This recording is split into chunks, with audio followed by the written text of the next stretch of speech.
ನಮಸ್ತೆ ಮಿತ್ರರೇ, ಇವತ್ತು ರಾಗಿಯನ್ನು ಬಳಸಿ ಒಂದು ಉತ್ತಪ್ಪ ಮಾಡೋಣ.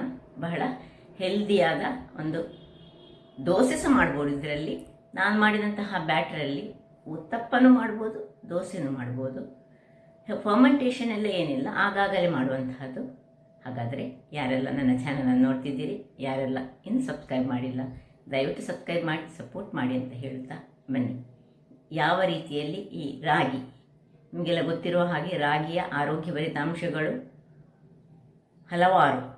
ಹಾಗಿರುವಾಗ ರಾಗಿಯನ್ನು ಒಂದು ವಾರದಲ್ಲಿ ಒಮ್ಮೆ ಆದರೂ ನಾವು ಸೇವಿಸಬೇಕು. ಮಕ್ಕಳಿಗೆ ಸಹ ಇನ್ನೂ ಹೇಗೂ ಸೆಕೆ ಸಹ ಬಂತು, ಆಗ ರಾಗಿಯಿಂದ ಮಾಡಿದಂತಹ ತಿನಿಸುಗಳು ಬಹಳ ಉತ್ತಮ. ಹೇಗೆ ಮಾಡುವುದೆಂದು ನೋಡೋಣ. ನಮಸ್ತೆ ಮಿತ್ರರೇ, ಇಲ್ಲಿ ನೋಡಿ, ಇಡೀ ರಾಗಿ ಒಂದು ಲೋಟದಷ್ಟು ಇಡೀ ಹೆಸರು ಕಾಳು ಗ್ರೀನ್ ಗ್ರಾಮ್, 1 ಚಮಚದಷ್ಟು ಮೆಂತೆ, ಅದೇ ಲೋಟದಲ್ಲಿ ಅರ್ಧ ಲೋಟದಷ್ಟು, ಅರ್ಧ ಸಹ ಬೇಡ, ಒಂದು ಅರ್ಧಕ್ಕಿಂತ ಸಹ ಕಡಿಮೆ ಲೋಟದಷ್ಟು ಅಕ್ಕಿ, ರಾ ರೈಸ್. ಈಗ ಇವು ಮೂರನ್ನು ಸಹ ಒಂದು ಪಾತ್ರೆಗೆ ಹಾಕೊಳ್ಳೋಣ. ಒಂದಾಯಿತು, 2 ಮೆಂತೆ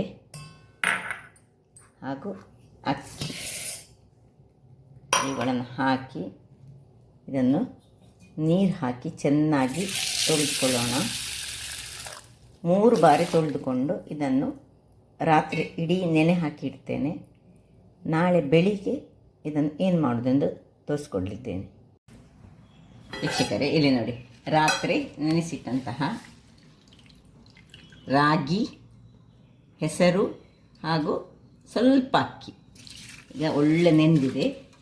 ಈಗ ನಾನು ಇದಕ್ಕೆ ಸ್ವಲ್ಪ ತೆಂಗಿನ ತುರಿಯನ್ನು ತೆಗೆದುಕೊಳ್ತಿದ್ದೇನೆ ಮತ್ತು 1 ತುಂಡು ಶುಂಠಿ. ಇಷ್ಟನ್ನು ಹಾಕಿ ನಾವೀಗ ಒಂದು ನೋಡಿ, ಮೊದಲಿಗೆ ಎಲ್ಲ ಗ್ರೈಂಡ್ ಮಾಡಿಕೊಳ್ಳೋಣ. ಒಟ್ಟಿಗೆ ಮಿಕ್ಸ್ ಮಾಡಿ ನಾವು ಇದನ್ನು ಗ್ರೈಂಡ್ ಮಾಡ್ಕೊಳ್ಬೋದು. ಒಳ್ಳೆ ಫೈನಾಗಿ ನಾವು ಗ್ರೈಂಡ್ ಮಾಡಿಕೊಳ್ಬೇಕು.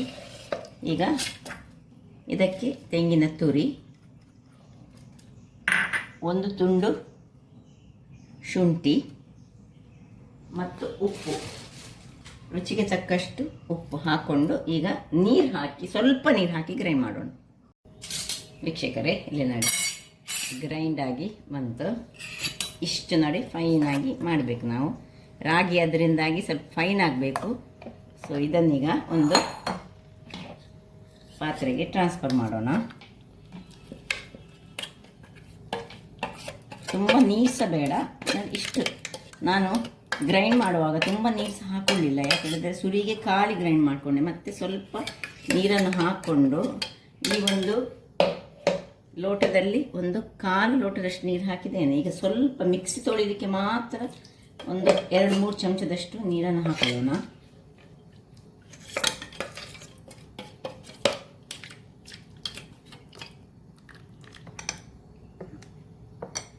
ಈ ರೀತಿ ನಮಗೆ ಸ್ವಲ್ಪ ದಪ್ಪದಲ್ಲಿ ನಮಗೆ ಬೇಕು, ನಿಮಗೆ ಕಾಣಬಹುದು.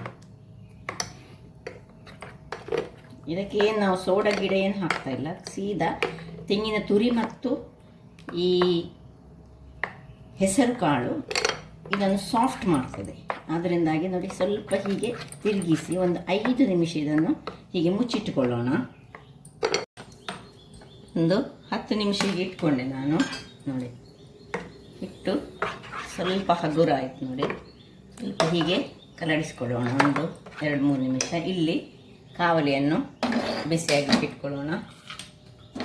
ಕಾವಲಿ ಬಿಸಿಯಾಗಲಿ. ಇನ್ನು ಒಂದು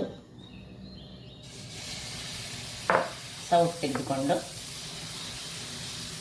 ಈ ಉದ್ದಿನ ದೋಸೆ ಹಿಟ್ಟಿನ ಹಾಗೆ, ಉದ್ದಿನ ದೋಸೆ ನಾವು ಹೀಗೆ ಮಾಡ್ತೇವೆ ನೋಡಿ, ತೆಳುವಲ್ಲಿ ಎಷ್ಟು ತೆಳು ಬೇಕು, ಸಾಫ್ಟ್ ಆದ ದೋಸೆ ಬೇಕಿದ್ರೆ ಸಾಫ್ಟ್ ದೋಸೆ ಮಾಡ್ಬೋದು, ದೊಡ್ಡ ದೋಸೆ ಮಾಡ್ಬೋದು. ಇದಕ್ಕೆ ಈ ಚಟ್ನಿ ಪುಡಿ ಯೂಸ್ ಮಾಡ್ಬೋದು, ಯಾವುದು ಸಹ ಆಗ್ತದೆ. ಇದರ ಮೇಲೆ ಬೇಕಿದ್ದರೆ ತುಪ್ಪ ಹಾಕ್ಕೊಳ್ಬೋದು, ಬೇಡದಿದ್ದರೆ ಖಾಲಿ ಸಹ ಹೀಗೆ ಸಹ ಮಾಡಿಕೊಳ್ಬೋದು. ನಾನು ಚೂರು ತುಪ್ಪವನ್ನು ಸೈಡ್ಸಿಗೆ ಮತ್ತು ನಡುವಿಗೆ ಸ್ವಲ್ಪ ಹಾಕ್ಕೊಳ್ತೇನೆ. ಹಾಕ್ಕೊಂಡು ಮುಚ್ಚಳವನ್ನು ಮುಚ್ಚಿಕೊಂಡು ಬೇಯಿಸ್ಕೊಳ್ಳೋಣ. ವೀಕ್ಷಕರೇ, ನೋಡಿ, ಈ ರೀತಿಯಾಗಿ ಸಹ ದೋಸೆ ಮಾಡಬಹುದು. ಇದನ್ನೀಗ ಒಂದು ಸರ್ತಿ ಹೀಗೆ ತಿರುವಿ ಹಾಕೋಣ. ಅಥವಾ ಇನ್ನೊಂದು ದೋಸೆಯನ್ನು ನಾನು ಉತ್ತಪ್ಪ ರೀತಿಯಲ್ಲಿ ಮಾಡಿ ತೋರಿಸ್ತೇನೆ. ನಾನು ಜಸ್ಟ್ ಒಂದು ಸರ್ತಿ ಹೀಗೆ ಮಾಡಿ ಈ ರೀತಿಯಾಗಿ ಸಹ ಮಾಡ್ಬೋದು. ತುಂಬ ಸಾಫ್ಟಾಗಿ ಸಹ ಬರ್ತದೆ. ಇನ್ನೊಂದು ನೋಡಿ, ಹೀಗೆ ದಪ್ಪದಲ್ಲಿ ಹಾಕಿ, ಸ್ವಲ್ಪ ದಪ್ಪದಲ್ಲಿ ಹಾಕಿ ಸಣ್ಣದಾಗಿ ಇದರ ಮೇಲೆ ನೀರುಳ್ಳಿ, ಟೊಮ್ಯಾಟೊ, ಕಾಯಿಮೆಣಸು ಮತ್ತು ಕೊತ್ತಂಬರಿ ಸೊಪ್ಪು ಇಷ್ಟನ್ನು ಮಿಶ್ರಣ ಮಾಡಿಕೊಂಡು ಇದರ ಮೇಲೆ ಹಾಕಿ ಹಾಗೆ ಸಹ ಮಾಡಿಕೊಂಡ್ರೆ ತುಂಬ ಚೆನ್ನಾಗಿ ಬರ್ತದೆ. ಹೇಗೆ ಸಹ ಆಗ್ತದೆ, ಯಾವುದು ಎರಡು ರೀತಿಯಲ್ಲಿ ಸಹ ಮಾಡ್ಬೋದು. ಅದನ್ನಾದರೆ ಚಟ್ನಿಯ ಮುಖಾಂತರ ನಾವು ಯೂಸ್ ಮಾಡ್ಬೋದು. ಇದು ಹೀಗೆ ಮಾಡಿ ಸ್ವಲ್ಪ ಇದನ್ನು ಹೀಗೆ ಕೈಯಲ್ಲಿ ಪ್ರೆಸ್ ಮಾಡಿಕೊಂಡ್ರೆ ಆಯಿತು. ಅದು ಅದರಲ್ಲೇ ಇದಾಗ್ತದೆ. ಇನ್ನು ಮುಚ್ಚಳವನ್ನು ಮುಚ್ಚಿ ಬೇಯಿಸ್ಕೊಳ್ಳೋಣ. ವೀಕ್ಷಕರೇ, ಇಲ್ಲಿ ನೋಡಿ, ಆಗ ನಾವು ಇದಕ್ಕೆ ಎಣ್ಣೆಯನ್ನು ಏನು ಬಳಸಲಿಲ್ಲ ಅಥವಾ ತುಪ್ಪ ಏನು ಹಾಕಲಿಲ್ಲ. ಈಗ ಸ್ವಲ್ಪ ತುಪ್ಪವನ್ನು ಮೇಲಿನಿಂದ ಹಾಕ್ಕೊಳ್ಳೋಣ. ಸ್ವಲ್ಪ ಹಾಕ್ಕೊಂಡು ಇದನ್ನು ತಿರುವಿ ಹಾಕೊಳ್ಳೋಣ. ತುಪ್ಪ ಹಾಕಿ ತಿರುವಿ ಹಾಕಿ ನೋಡಿ.